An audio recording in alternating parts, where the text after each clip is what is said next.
Salut à tous. Nous sommes en guerre.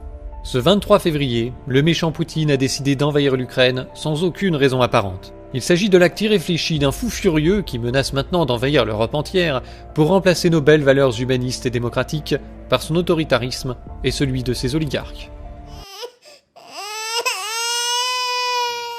Voilà en gros ce que doit penser le travailleur français, endoctriné depuis des années, qui ne s'informe pas et qui regarde uniquement 20 minutes d'infos le soir en rentrant du travail. Ah non, pardon, ça c'est seulement en Russie, évidemment.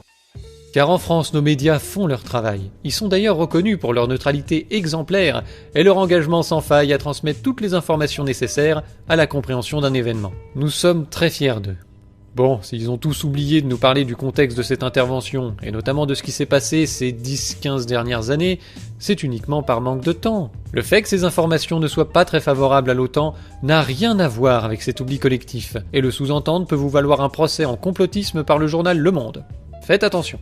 Je pense qu'ils seront heureux d'apprendre que j'ai décidé de les aider à pallier à ce manque de temps, en commençant par rappeler quelques infos importantes. Je vais peut-être pas trop rentrer dans les détails surtout, parce que c'est assez long, et il existe déjà des articles et des documentaires très fouillés qui expliquent tout ça très bien.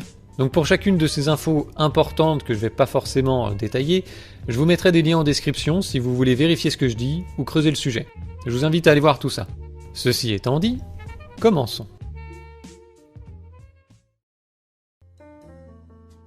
Tout part de la chute de l'URSS en 91 qui débouche sur la création de 15 nouvelles républiques. Si certaines restent proches économiquement et politiquement de la Russie à travers la communauté des États indépendants, dont l'Ukraine, d'autres vont se rapprocher de l'Occident. Ce qu'on appelle chez nous les pays de l'Est vont progressivement rentrer dans l'OTAN, puis dans l'Union européenne, malgré la promesse faite par Bush père de ne pas étendre l'OTAN à l'Est de l'Allemagne réunifiée. Et pourtant, les élargissements à l'Est auront lieu en 1999, 2004, 2009, puis 2017 et 2020 dans les pays de l'ex-Yougoslavie. S'il n'y a jamais eu d'accord signé, il existe en revanche de nombreux documents qui font état de cette promesse verbale des États-Unis et des Occidentaux en général. Je vous renvoie à l'interview de Roland Dumas par Olivier Berruyer qui explique dans quel contexte cette promesse avait été faite. Il a participé à toutes les réunions. Aujourd'hui, le non-respect de cette promesse est vécu par les Russes comme une trahison et un danger, car les ambitions otaniennes ne se limitent pas à l'élargissement à l'Est. Il s'agit d'empêcher la Russie de reconstituer l'URSS. Donc après le grignotage complet de leur zone d'influence, les Russes craignent aussi qu'on s'attaque à l'unité de leur pays, qui finirait émietté façon Yougoslavie. Понять, что дальнейшее движение НАТО на восток неприемлемо. Ну чего здесь непонятного? Или ставим ракеты рядом с границами Соединенных Штатов? Нет. Это же Соединенные Штаты своими ракетами пришли к нашему дому. На пороге нашего дома находятся уже. Ну разве это какое-то избыточное требование? Не ставить больше никаких ударных систем у нашего дома. Ну чего здесь необычного? Ни одного дюйма на восток, сказали нам в 90-е годы. Ну и чего? Надули. Просто нагло обманули. 5 волн расширения НАТО. И теперь уже, пожалуйста, в Румынии, сейчас в Польше появляются соответствующие системы. Вот о чем речь. Ну поймите же вы в конце концов. Не мы кому-то угрожаем. Мы что ли пришли туда, к границам США? Или к границам Великобритании? Или куда? К нам пришли. И теперь еще говорят, нет, теперь и Украина будет в НАТО. Значит и там будут системы. Или, бог с ним, не в НАТО, а на двусторонней основе будут. Базы и ударные системы вооружений. Ну вот о чем идет речь. А вы требуете от меня каких-то гарантий. Вы должны нам дать гарантии. Dans le sens d'une neutralisation de l'influence russe, les États-Unis soutiennent et financent depuis 1991 des groupes politiques pro-européens dans toutes les anciennes républiques soviétiques. Ils le font en général par l'intermédiaire d'ONG comme la Fondation Carnegie, mais on va voir qu'il y en a beaucoup d'autres. En 2013, Victoria Nuland indiquait que ce financement avait dépassé 5 milliards de dollars depuis 1991, rien qu'en Ukraine. En 2000, suite à la mort de Boris Eltsine, Vladimir Poutine est élu à la tête d'une Russie largement tiers-mondisée, qu'il veut remettre sur les bons rails. En 2003, il tente de redynamiser la CEI en lançant le projet d'espace économique unifié, une espèce de zone de libre-échange qui concerne la Russie, l'Ukraine, le Kazakhstan et la Biélorussie. Ce projet est présenté de manière un peu excessive comme un équivalent à l'Union européenne, proposant un autre modèle de développement économique et ayant vocation à s'étendre aux autres pays de l'ex-URSS. La crainte d'un retour de l'URSS est donc bien là, et la réponse de l'Union européenne et des États-Unis ne s'est pas fait attendre. Des révolutions de couleur sur le modèle serbe de 2000 sont organisées, en Géorgie en 2003, en Ukraine en 2004, puis au Kirghizistan et en Biélorussie, mais ces dernières ont globalement foiré. À chaque fois, il s'agit de profiter d'échéances électorales pour dénoncer, à juste titre, les méthodes, la corruption ou les fraudes électorales du gouvernement en place à travers des manifestations globalement pacifiques. À cette fin, des groupes de militants ont été financés et formés par des ONG comme l'Open Society de Soros, le Konrad Adenauer Institute, proche de la CDU, l'ANED, le National Democratic Institute for International Affairs, proche du Parti démocrate, et la Freedom House, proche du gouvernement américain. Je vous invite à aller voir le documentaire de Manon Loiseau, Comment la CIA prépare les révolutions colorées. Vous verrez que tout ça se fait de manière très transparente. Au centre de Tbilissi, l'ambiance monte. L'arrivée de George Bush est annoncée dans 1 heure et plus de 200 000 personnes se sont rassemblées sur l'ancienne place Lénine, rebaptisée Place de la Liberté. Anatoly Lebedko, le Biélorusse, continue sa tournée des sponsors. Nous le retrouvons dans les bureaux de l'IRI, la fondation du sénateur McCain. Au mur, un t-shirt imprimé par la fondation et qui annonce toutes les dates de la grande tournée des révolutions, avec celles déjà faites et les autres marquées TBD, To Be Done, en français, celles à faire. Les prochains sur la liste, c'est nous, les Biélorusses. Les élections sont prévues en 2006. C'est un beau palmarès, non? Les prochains, c'est vous?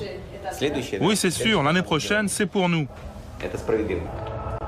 Pour sa première rencontre avec George Bush, Anatoly ne fera pas partie des invités qui comptent. Il lui reste une révolution à faire pour prétendre au carré VIP. Après avoir vu ce documentaire, vous comprendrez mieux pourquoi certaines ONG, soi-disant militantes des droits de l'homme et de la démocratie, sont chassées de la Russie et d'autres pays non alignés sur les États-Unis. Parce qu'au-delà des critiques légitimes qu'on peut faire à ces différents gouvernements, ces valeurs servent en fait de prétexte à l'avancée d'un agenda géopolitique. Et quand la méthode sournoise ne fonctionne pas, on sort du hangar 80 tonnes de pure démocratie pour aller faire une bonne guerre, pour aller libérer les opprimés. Irak, Libye, Syrie, Afghanistan, c'est sûr que la démocratie se porte mieux dans ces pays maintenant. Très beau bilan. Reprenons. Avant cette révolution orange, de 1994 à janvier 2005, l'Ukraine est présidée par Leonid Kouchma. Il est partisan d'un rapprochement économique et stratégique avec la Russie. Il a répété à plusieurs reprises qu'il était le vassal de la Russie. C'était sur le ton de la plaisanterie, mais ça pose quand même le décor. Viktor Yanukovych, premier ministre de Kouchma de 2002 à 2005, est considéré comme son dauphin. Soutenu par Poutine et les russophones de l'Est de l'Ukraine, il sera le vainqueur contesté de l'élection présidentielle de fin 2004. Suite aux manifestations de la Révolution orange, les Occidentaux font pression pour l'organisation d'un deuxième second tour, qui aboutit cette fois à la victoire de son opposant pro-occidental, Viktor Youtchenko. L'ancien président Kouchma quittera l'Ukraine, par peur d'être inculpé pour des affaires de corruption et d'assassinat d'un journaliste. Quant à Yanukovych, il ne disparaît pas pour autant du paysage politique. Suite à une victoire aux législatives de 2006, il devient Premier ministre, cohabitant avec son opposant issu de la Révolution orange. Révolution dont les chefs ne cessent de se bouffer le nez. Les deux Victors partagent la volonté de développer les relations avec l'Union européenne et la Russie en même temps. Ils sont en revanche divisés sur la question de l'adhésion de l'Ukraine à l'OTAN. De nouvelles élections anticipées mettront fin à cette cohabitation l'année suivante. Tout ça nous amène en 2010. Viktor Yanukovych se présente à nouveau à la présidence de l'Ukraine et il fait face à des héritiers de la Révolution orange divisés et discrédités dans l'opinion publique. Youtchenko, le président sortant, ne réunira que 5,45% des voix.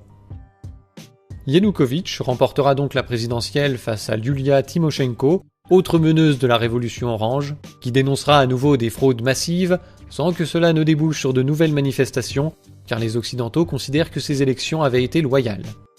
Tymoshenko aura ensuite des petits ennuis avec la justice pour abus de pouvoir, détournement de fonds, assassinat. Un classique. Il est donc important de noter que Yanukovych est reconnu par toute la planète, et y compris les Occidentaux, comme le président élu démocratiquement de l'Ukraine. C'est important pour la suite. Comme je le disais, Yanukovych est contre l'intégration de l'OTAN, mais souhaite développer les relations avec l'Union européenne et la Russie en même temps. Une politique contradictoire qui va vite rencontrer ses limites. 3 ans avant son élection, avaient débuté les négociations pour un accord d'association entre l'Ukraine et l'Union européenne. Ce sera l'élément déclencheur de la guerre en Ukraine. Les 2 parties au traité se sont engagés à coopérer et à faire converger leurs politiques économiques, leur législation et leurs règles communes, incluant des droits pour les travailleurs, des étapes vers la suppression des visas, ou encore l'accès à la Banque européenne d'investissement. Il s'agit donc d'une sorte d'accord de libre-échange préalable à l'adhésion de l'Ukraine à l'UE, mais qui entre en contradiction totale avec un autre accord de libre-échange, signé au sein de la communauté des États indépendants. Et comme on ne peut pas être dans 2 systèmes politiques et économiques en même temps, c'est l'heure du choix pour Yanukovych. Et il se trouve que l'accord signé avec l'Union européenne n'est pas franchement intéressant pour l'Ukraine. Déjà, il ne prévoit aucune aide financière, alors que la mise aux standards européens devrait coûter plus de 100 milliards de dollars à l'économie ukrainienne. L'ouverture des frontières va certes permettre de faire des économies sur les taxes à l'importation et de développer les exportations vers l'Union européenne, mais les exportations de qui ? Parce qu'en fait, ce qui va se passer, c'est que les entreprises ukrainiennes peu compétitives vont se faire grand remplacer par les multinationales de l'Ouest qui viendront aussi profiter de la main-d'œuvre pas chère. Donc il s'agit d'un projet d'exploitation complet. Quant au secteur agricole, point fort de l'Ukraine, il est malheureusement le moins ouvert du marché commun, donc il n'y a pas grand intérêt à tirer de ce côté-là. Enfin, il y a aussi des exigences politiques. La libération de Yulia Tymoshenko, considérée comme une prisonnière politique par l'Union européenne, et des réformes sur la gestion de l'État, dans un pays considéré comme l'un des plus corrompus du monde, ce qui n'arrangera pas la classe politique qui profite de ce système. Quant à la libre circulation des personnes, qui est l'espérance majeure des Ukrainiens pro-Union européenne, qui souhaitent pouvoir voyager et travailler dans tout le marché commun, ça ne fait pas partie de l'accord. Et pour finir, le cœur de cet accord implique la perte totale de la souveraineté ukrainienne au profit d'agences supranationales, le Conseil d'association et le Comité sur le commerce, intronisés au-dessus de la Constitution et des lois du pays en tant qu'autorité décisionnelle. C'est donc un projet d'exploitation complet, c'est la démocratie européenne dans toute sa splendeur. Des technocrates non élus qui viennent t'expliquer comment faut gérer ton pays dans l'intérêt des multinationales, évidemment. De son côté, la Russie faisait une proposition nettement plus avantageuse. Outre la levée des barrières douanières avec la Russie, qui représente aussi un marché très important pour l'Ukraine, elle offrait un rabais de 30% sur le prix du gaz et un prêt de 15 milliards de dollars à l'Ukraine, qui était alors au bord du défaut de paiement. Quant aux contreparties, elles seraient négociées plus tard, au fil de l'eau, après les élections de 2015, garantissant à Yanukovych les meilleures conditions pour sa réélection. Le choix était donc évident. Fin novembre 2013, une semaine avant la signature, Yanukovych a mis au panier l'accord d'association avec l'UE qui allait soumettre son pays et détruire son économie. Et il a signé la proposition russe, qui aurait probablement débouché sur une intégration de l'Ukraine à l'Union économique eurasiatique qui verra le jour en 2015. Mais l'Ukraine ne rejoindra jamais l'Union eurasiatique. Immédiatement après son refus de l'accord avec l'Union européenne, la place Maïdan, épicentre de la révolution orange de 2004, se remplit à nouveau de manifestants pro-UE. Et on retrouve les mêmes à la manœuvre qu'en 2004, les ONG sont là. L'International Renaissance Foundation, une antenne de l'Open Society de Soros, organise les manifestations avec l'opposition pro-UE, dont on va découvrir les leaders dans un instant. À nouveau, les diplomates américains et européens apportent leur soutien, leur pression et leur financement. Tout marche comme d'habitude donc, sauf que cette fois il y a un nouveau Pokémon dans la partie. Des groupes néo-nazis participent aux manifestations. Et quand je dis néo-nazi, c'est pas un euphémisme, c'est croix gammée, salut nazi, passion pour le Troisième Reich, etc. Il faut noter que les nazis sont en effet perçus et commémorés dans certains pays de l'Est comme des libérateurs du joug soviétique. Et à ce sujet, la Russie s'amuse régulièrement à mettre le nez des Occidentaux dans leur merde en proposant des résolutions à l'ONU pour condamner ces commémorations, qui sont signées par la quasi-totalité des pays de la planète, sauf les pays de l'Union européenne, qui s'abstiennent par solidarité européenne. Et après, c'est les mêmes qui viennent nous faire la morale sur le barrage à l'extrême droite en France. Ces groupes néo-nazis ne sont pas spécialement pro-Union européenne, certains sont même contre toute intégration, ce sont avant tout des nationalistes qui veulent une Ukraine indépendante et conquérante sur le plan militaire. Par contre, ils sont viscéralement anti-russes, et donc forcément opposés au rapprochement avec la Russie, signé par Yanukovych, qu'ils perçoivent comme un retour de l'URSS, d'où leur présence dans ces manifestations. Les manifestations commencent fin novembre 2013, et pendant 2 mois, la violence va monter crescendo, alimentée d'abord par la répression du gouvernement. Peu à peu, le manifestant lambda va cesser de venir, et les groupes néo-nazis, n'ayant pas peur de la castagne, vont prendre de plus en plus de place dans la contestation. Après un pic de violence fin janvier 2014, Yanukovych va tenter une sortie de crise un peu plus diplomatique que de taper sur les gens. Les lois répressives contre les manifestants votées à l'occasion de l'Euromaïdan sont abrogées, il y a une amnistie pour les manifestants, et il propose de former un gouvernement avec 2 des 3 leaders du mouvement. Il est donc temps de les rencontrer. Voici donc le premier, Arseny Yatsenyuk, président du parti de Yulia Tymoshenko, député et ancien candidat à la présidentielle de 2010. Il devait devenir Premier ministre. Notons qu'il possède et dirige une fondation qui est financée par l'OTAN et le ministère des Affaires étrangères américain et polonais. Vitali Klitschko, ancien boxeur professionnel et député allié au parti de Yulia Tymoshenko, sa carrière politique est soutenue par l'Allemagne via la fondation Konrad Adenauer. Il devait devenir vice-premier ministre. Ils ont tous 2 refusé la proposition de Yanukovych. Quant au 3e leader de l'opposition, Yanukovych ne lui a rien proposé, puisqu'il s'agit d'Oleg Tyanibok, chef du parti Svoboda à tendance néo-nazie. Ces 3 lascars sont en lien direct avec les États-Unis pour organiser l'Euromaïdan. En décembre, 2 semaines après le début des manifestations, le sénateur McCain est venu faire un discours de soutien aux manifestants pour les encourager dans leur volonté de rejoindre l'Union européenne. Pendant ce temps-là, Victoria Nuland, accompagnée de Jeffrey Piat, l'ambassadeur américain en Ukraine, distribuait des petits pains sur la place Maïdan.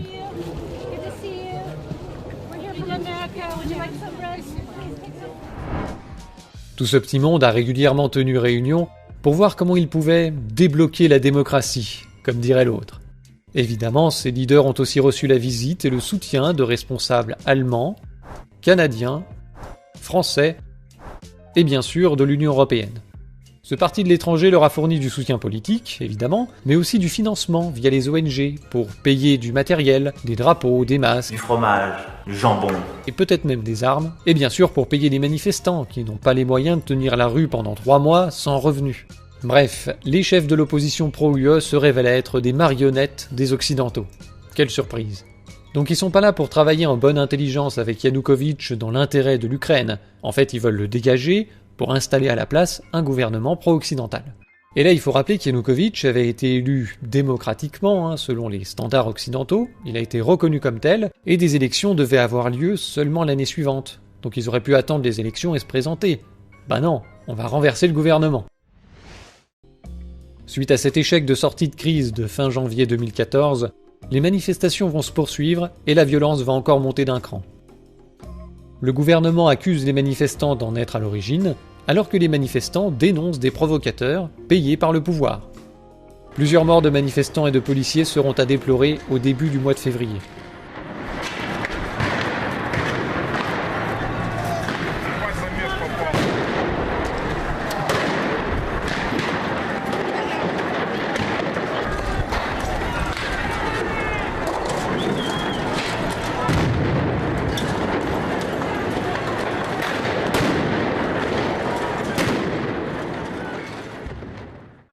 En réponse, le ministère de l'Intérieur dénonce une tentative de coup d'État et autorise les policiers à faire usage de leurs armes.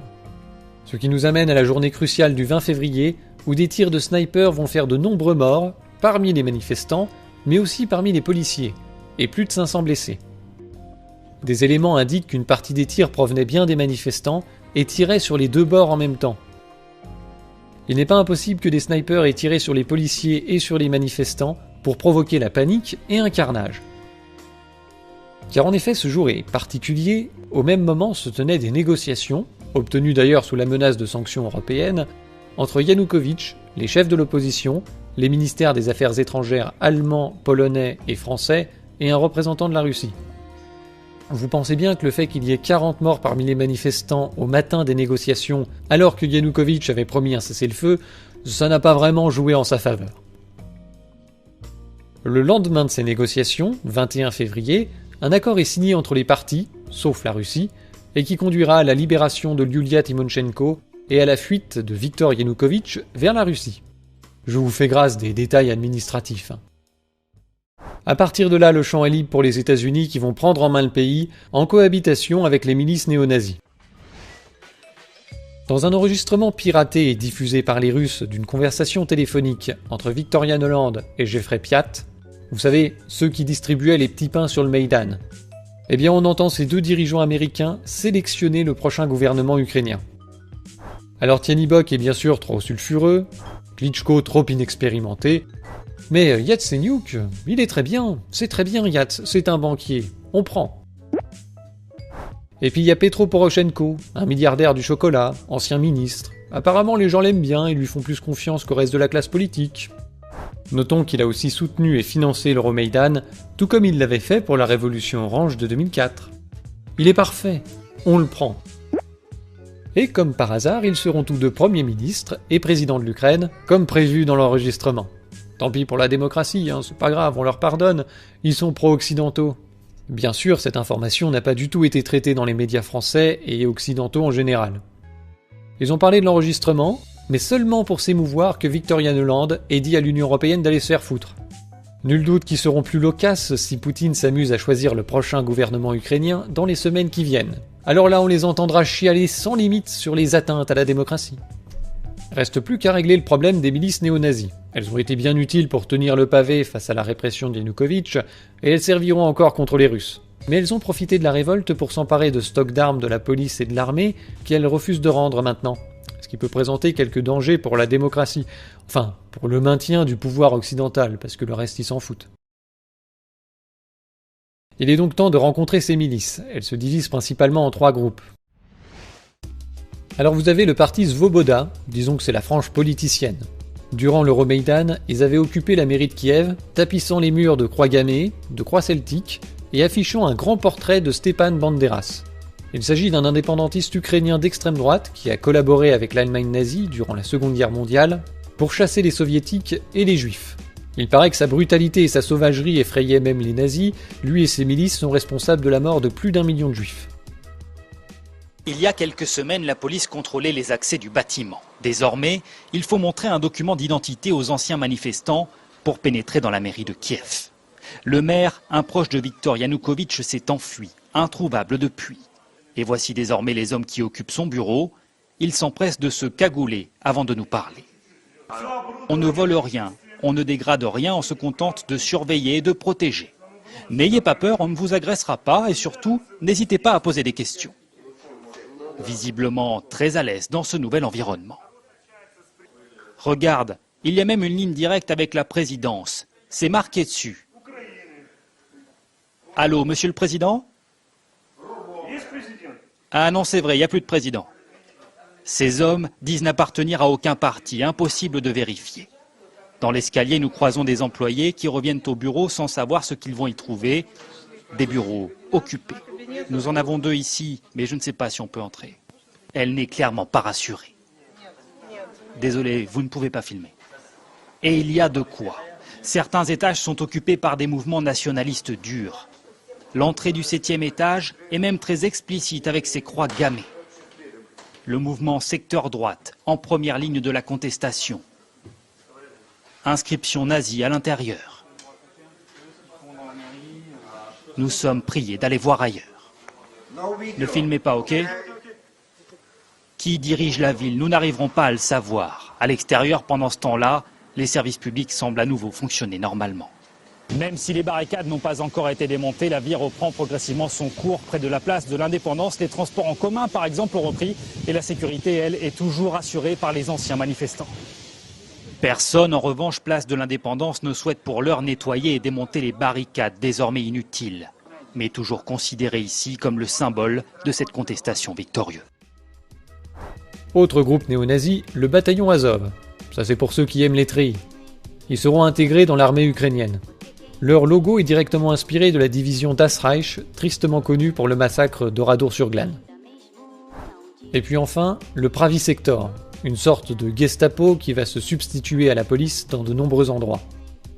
Alors eux, leur truc, c'est de fliquer les gens, surveiller leurs allées et venues, leur morale, et vont aussi s'attaquer à des journalistes et à des juges.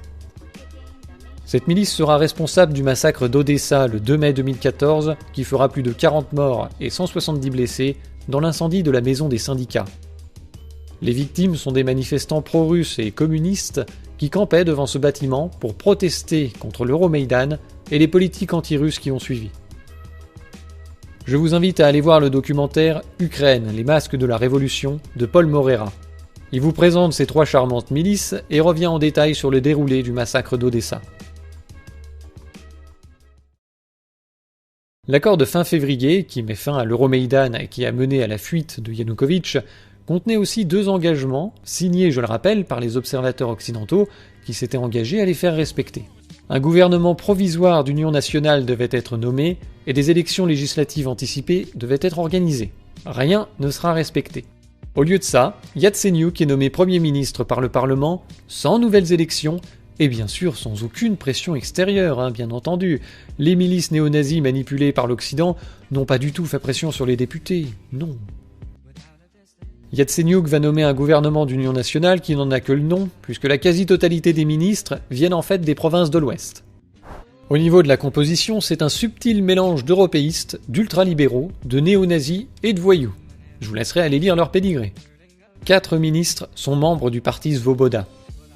D'autres membres de ce parti seront nommés à des postes clés de l'État dès 2014 ou bien par la suite. Notons par exemple la nomination en 2016 d'Andrei Paroubi à la présidence du Parlement. Oh, c'est personne, c'est juste le fondateur en 91 du parti Svoboda, qui s'appelait à l'origine le Parti national-socialiste d'Ukraine. On vous en a pas parlé dans le journal Le Monde ? Oh, c'est dommage. Ce charmant gouvernement, élu par personne et à la légitimité inexistante, va pourtant signer partiellement l'accord d'association avec l'UE sans demander l'avis aux Ukrainiens, et encore moins aux Ukrainiens de l'Est. Bien loin de s'émouvoir de ce manque de démocratie, l'UE est ravie de signer l'accord, et elle en profite pour ouvrir unilatéralement ses frontières aux produits ukrainiens. Et dans la foulée, l'Ukraine espère obtenir un prêt de 15 milliards de dollars du FMI, avec lequel elle est actuellement en négociation. Et oui, les 15 milliards que la Russie ne va pas prêter, il va bien falloir les trouver quelque part, si l'Ukraine veut éviter le défaut de paiement. L'organisme international imposera en échange un plan d'austérité. Une hausse du prix du gaz, l'augmentation de l'âge de la retraite et la privatisation des mines publiques sont d'ores et déjà annoncées. Les pauvres Ukrainiens se sont donc bien fait niquer. Vous l'avez compris, c'est le début d'une nouvelle vague de corruption et de pillage du pays par des oligarques locaux et des étrangers occidentaux. Car curieusement, un certain nombre de responsables de la haute administration américaine, comme Nancy Pelosi ou Joe Biden, vont juger bon d'envoyer leur progéniture dans ce pays pauvre pour aller y faire des affaires. On les retrouvera tous mêlés au bout de quelques années à des affaires de corruption en tout genre, à tel point que Joe Biden a dû intervenir pour faire virer un procureur qui enquêtait sur son fils. Celui-ci était membre du conseil d'administration de l'entreprise gazière Burisma. I went over, I guess the 12th, 13th time to Kyiv, and I was supposed to announce that there was another $1 billion loan guarantee. And I had gotten a commitment from Poroshenko and from Yatsenyuk that they would take action against the state prosecutor, and they didn't. So they said they were walking out to press conference. I said, no, we're not going to give you the $1 billion. They said, you have no authority. You're not the president. The president said. I said, call him. I said, I'm telling you, you're not getting $1 billion. I said, you're not getting $1 billion. I'm going to be leaving here. And I think it was, 6 hours? I said, I'm leaving in 6 hours. If the prosecutor's not fired, you're not getting the money.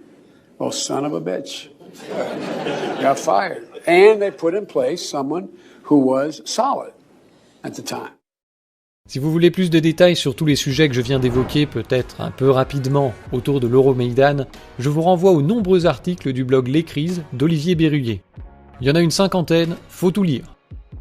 Il a aussi fait une série de documentaires extrêmement détaillés sur l'affaire Burisma, impliquant le fils Biden.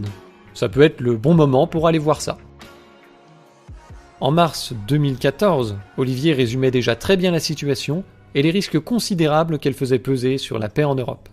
Probablement. J'aimerais rebondir sur un ou deux points sur le côté impuissance. Je partage qu'à moitié. Il n'y a pas une impuissance, il y a une volonté très claire de toute une partie des bureaucrates de Bruxelles d'aller détacher l'Ukraine. Ça a été fait sciemment d'aller faire un accord de partenariat et d'association et de libre-échange avec l'Ukraine. Je rappelle qu'en Ukraine... attendez, l'accord, c'est ce qui a mis le feu aux poudres. L'accord, il allait être signé à Vilnius fin novembre. Oui, Attendez, c'est pas enfin. Faut savoir aussi au niveau du libre-échange avec l'Ukraine, le salaire minimal ukrainien, c'est 30% de moins qu'un salaire chinois. Et le salaire moyen, c'est à peu près du même ordre d'idée. Alors faire du libre-échange dans ces conditions-là, il faudrait aussi qu'on demande l'avis aux Européens pour savoir s'ils sont d'accord. Deuxième point, c'est une volonté farouche d'une partie de la Commission d'élargir à outrance l'Union européenne. Ils veulent l'Ukraine, on est en train de négocier avec la Géorgie, traité d'association avec la Géorgie. Je ne sais pas s'ils vont faire l'Afghanistan d'ici 5 ans, mais enfin, c'est quand même délirant. Et la différence entre Bruxelles et le TGV, j'ai envie de dire, pour reprendre ce qu'a dit Herman Van Rompuy, c'est que quand le TGV déraille, au moins il finit par s'arrêter. Ce que ne fait absolument pas Bruxelles. Et c'est extrêmement inquiétant. Je ne sais pas si je peux montrer quelque chose à l'écran. J'espère qu'on va le voir. Oui, pour ceux qui nous voient à la télévision. Oui, je vais décrire pour les autres. C'est pas très compliqué. Ce monsieur est le président du parti Svoboda Liberté, qui a donc le tiers des sièges du gouvernement ukrainien. On le voit faire un très joli salut nazi. Le même monsieur a été mis en 2012 dans le top 10 des antisémites du centre Simon Wiesenthal. Il était avec les Iraniens. Pourquoi ? Parce qu'il a gentiment déclaré, ce monsieur, qu'il fallait purger 400 000 juifs en Ukraine. Il fallait s'attaquer à la mafia juive moscovite. En 2005, il fait une lettre ouverte où il dit qu'il faut stopper les activités criminelles de la juiverie organisée. En 2012, le quart des députés israéliens, 25% de la Knesset, écrit à Martin Schulz au niveau du Parlement européen en disant il ne faut pas s'associer avec ce parti-là qui est un parti néo-nazi. Qu'est-ce qu'on a vu il y a 3 semaines ? On voit Laurent Fabius qui le rencontre et qui négocie avec... Mais c'est quoi ce délire ? C'est ça nos valeurs au niveau de l'Union européenne ? On a un gouvernement putschiste, allez, la dernière... On voit une partie des manifestants, évidemment qu'il y avait plein de manifestants pacifiques. Ça, c'était une partie aussi des forces d'autodéfense des manifestants ukrainiens où on voit quelqu'un avec un fusil en train de tirer sur les forces de l'ordre. Je rappelle que Maïdan, c'est 500 policiers hospitalisés, dont 150 pour des blessures par balle, dont 17 sont morts par balle. Donc vraiment, il y a eu une espèce de coup d'État là-dedans. Je répète que le tiers du gouvernement actuel ukrainien est composé de ces personnes-là, de ces néo-nazis, donc, qui ont été rencontrés, qui discutent avec Catherine Ashton, dont on parlait tout à l'heure. On trouve ça normal. Moi, c'est sûr que je comprends un petit peu les Russes. Cette idéologie-là, ça fait 27 millions de morts en Russie. On a un peu tendance à l'oublier. C'est sûr qu'ils sont un petit peu sensibles sur la question. Au lieu d'avoir une attitude équilibrée là-dedans, comme le demande Kissinger, comme le demande Hélène Carrère-Dancos il y a encore quelques jours sur BFM, comme le demande Hubert Védrine, c'est-à-dire quelle est la position de l'Ukraine quand on regarde un petit peu, c'est un pays extrêmement éclaté à l'intérieur. Il y a l'Ouest qui est vraiment pro-occidental. Malheureusement, les néo-nazis sont aussi dans cette partie-là. Il y a l'Est qui est pro-russe. Évidemment que la solution d'équilibre, c'est de dire que ce pays-là doit être, entre guillemets, finlandisé, doit rester neutre et doit absolument pas intégrer un camp ou l'autre, ou en tout cas, il doit y avoir des discussions en commun sur ce sujet-là. Est-ce qu'on fait ça ? Pas du tout. Qu'a dit Catherine Ashton ? Qu'on allait dardard signer avec ce gouvernement totalement illégitime un accord d'association avec l'Union européenne sans demander aux Ukrainiens ce qu'ils en pensent. Mais on est en plein délire. Est-ce qu'ils ont décidé de fêter le centenaire de 1914 en nous foutant de nouveau le feu en Europe ? Parce qu'en Ukraine, il y a ce qu'il faut pour faire une nouvelle Yougoslavie quand même. C'est le pays le plus peuplé, c'est le pays le plus vaste d'Europe, et ils ont quand même 50 millions d'habitants. On agit là-dedans avec une... sans voir toutes les conséquences terrifiantes qu'il y a là-dessus. J'ai pas envie, moi, d'arriver à montrer que l'Europe, c'est la guerre maintenant. Et malheureusement, si on n'arrête pas cette frange intégriste à Bruxelles, si les gouvernements, et là je vous rejoins, les gouvernements doivent reprendre la main là-dessus pour essayer de remettre un petit peu d'équilibre là-dedans et de ne pas mettre le feu aux poudres. Parce qu'il y a vraiment tout ce qu'il faut pour que derrière, maintenant, il y ait le feu en Ukraine de l'Est.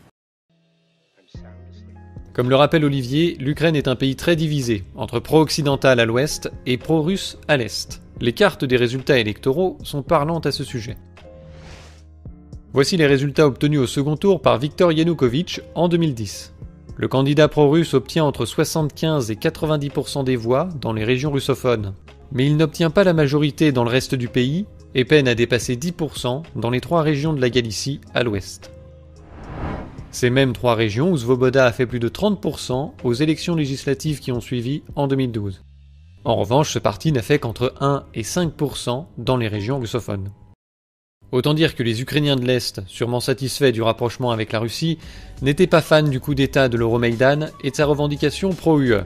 Pas fans non plus de voir Svoboda prendre de plus en plus de poids politique dans le pays. Et vraiment pas fans de l'une des premières lois votées par le Parlement suite au coup d'État, le 23 février 2014.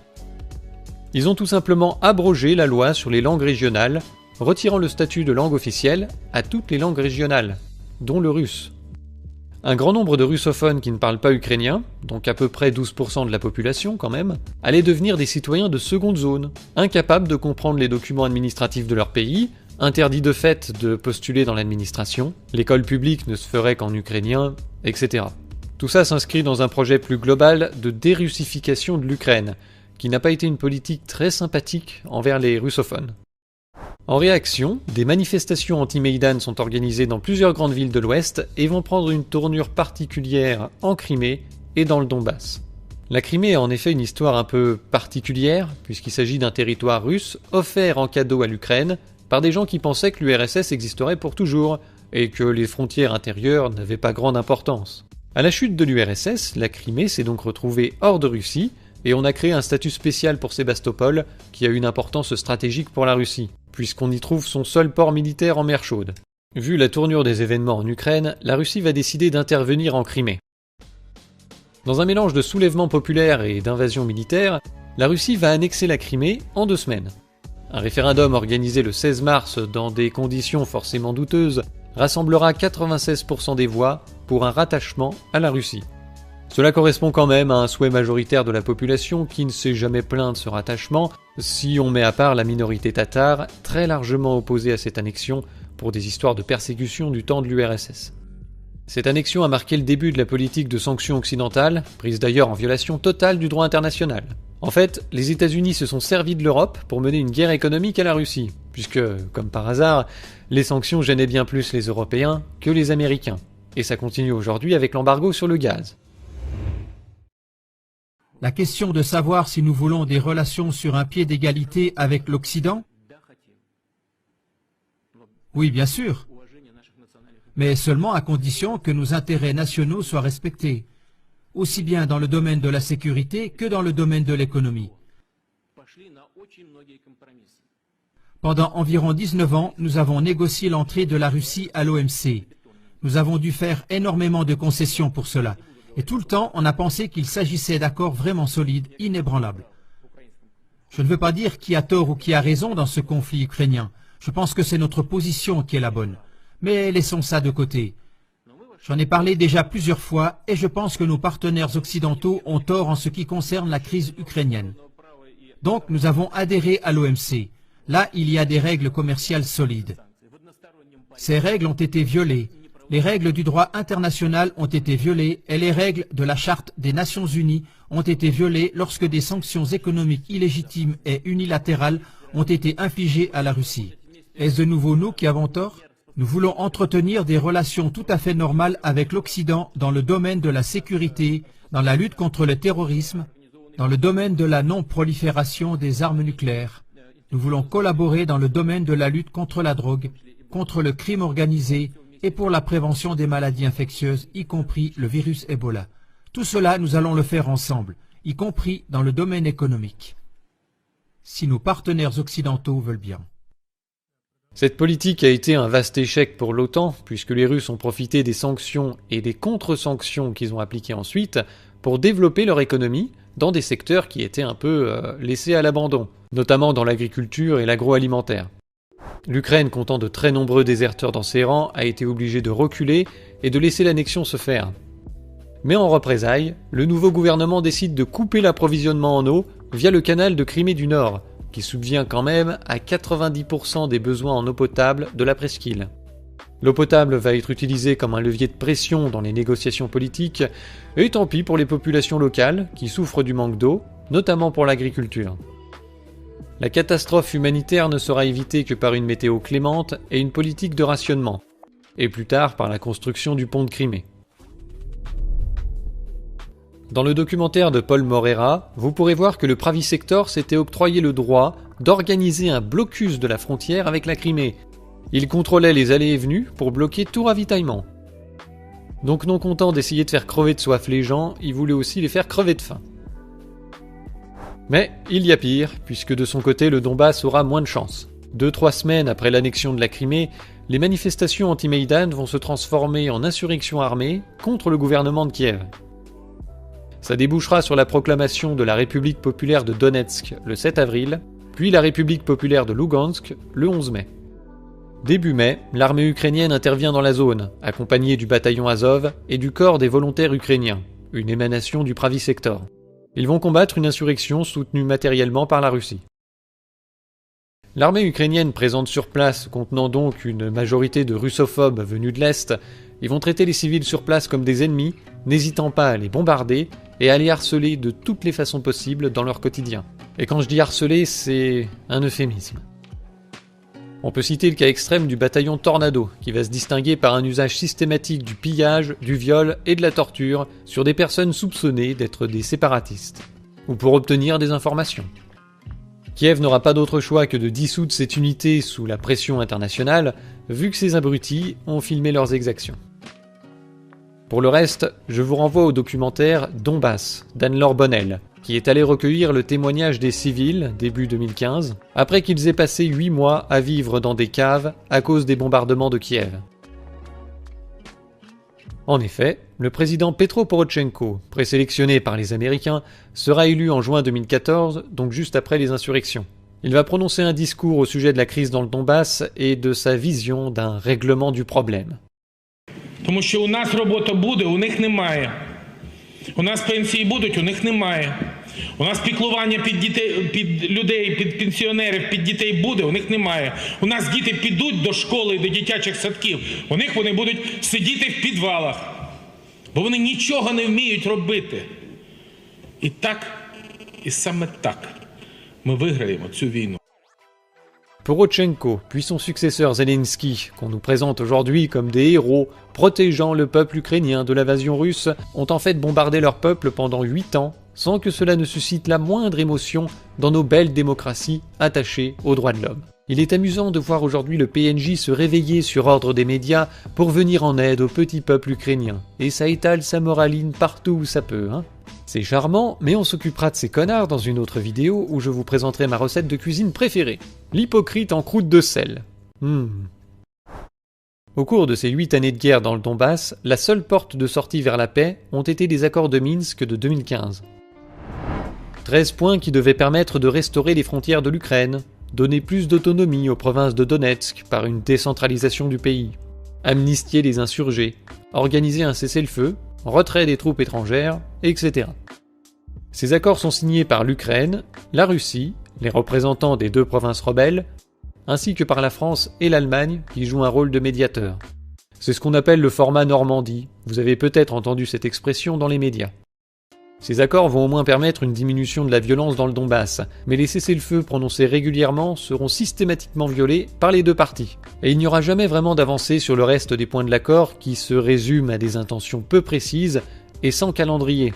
Donc, chacun veut que l'autre applique d'abord les points contraignants de l'accord avant de faire sa partie. Chacun prétend que ses actes dans la zone sont légitimes et correspondent à l'esprit de l'accord, alors que la partie adverse n'est pas de cet avis.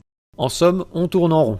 Il ne faut pas voir les accords de Minsk comme un contrat, listant une série de choses suffisamment précises pour qu'on puisse dire à la fin qui a tenu ses engagements ou pas. Un certain nombre de points sont complètement ambigus et laissent à interprétation, et d'autres sont carrément inapplicables.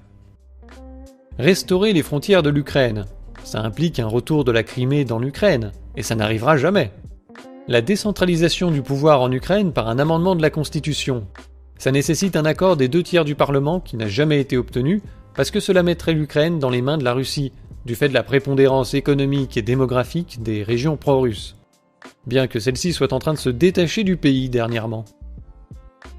Il apparaît clairement que la Russie, outre qu'elle exige l'autonomie du Donbass, s'emploie à relancer la vieille idée de faire de l'Ukraine une fédération, où des décisions stratégiques comme l'adhésion à l'Union européenne ou à l'OTAN seraient impossibles sans l'accord de tous les membres, le but étant de s'ingérer dans les affaires de l'Ukraine.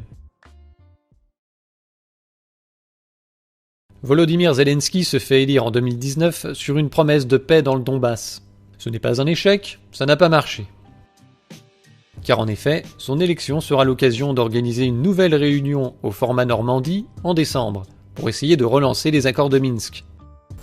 Il y aura d'ailleurs une nouvelle tentative du même type juste avant l'invasion russe en 2022, avec une très belle mise en scène de Macron.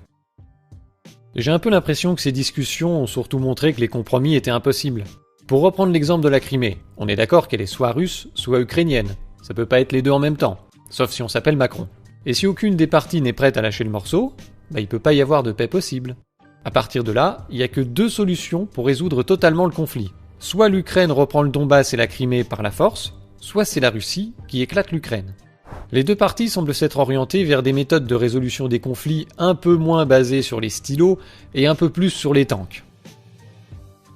À l'été 2021, l'Ukraine va torpiller le processus de discussion sur les accords de Minsk, et la Russie va l'accuser de préparer une attaque d'envergure pour récupérer le Donbass. 60 000 soldats ukrainiens auraient été envoyés dans la zone. En parallèle, la Russie va masser ses troupes à la frontière, et l'Ukraine va l'accuser de préparer une invasion du pays pour la fin janvier. Ce qui est totalement faux, ce sera pour la fin février. La plupart des observateurs pensaient que Poutine se contenterait d'annexer le Donbass, mais à la surprise générale, il a lancé une invasion de l'Ukraine sur 3 fronts, avec l'intention de régler totalement le problème par une solution russe.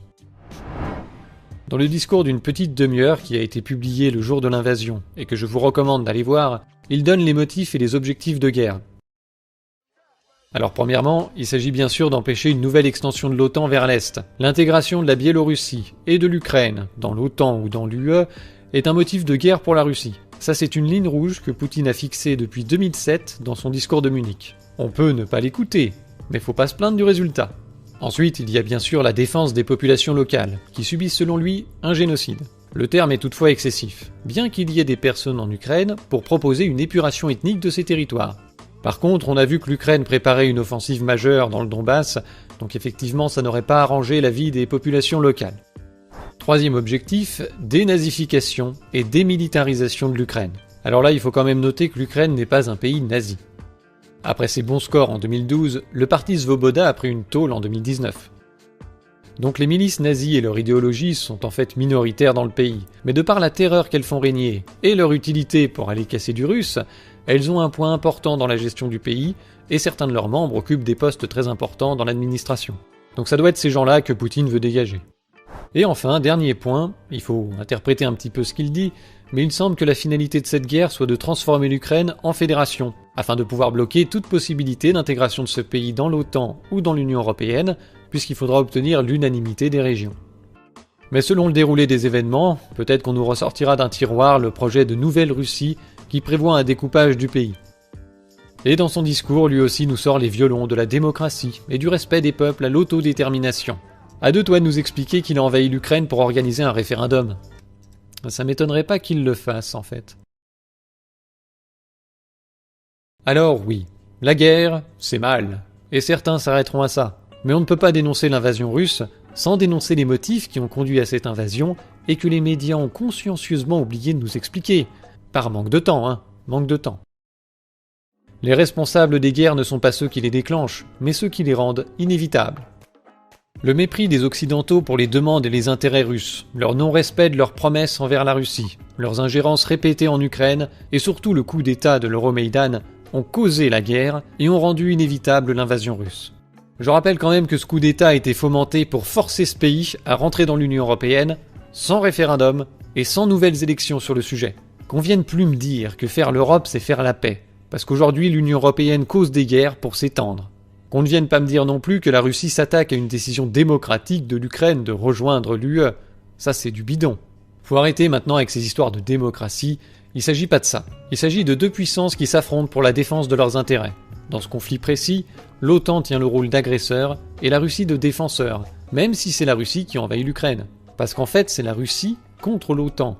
Et l'Ukraine, là-dedans, c'est qu'un décor. Il faut pas confondre les joueurs d'échecs et le plateau de jeu. Puis il y a les pions aussi. Sans le coup d'État de l'Euromaïdan, aujourd'hui la Crimée et le Donbass seraient toujours en Ukraine. Donc c'est bien l'OTAN qui fout le bordel, et la Russie qui réagit après. Et elle a su saisir la balle au bond pour transformer une menace en opportunité pour elle.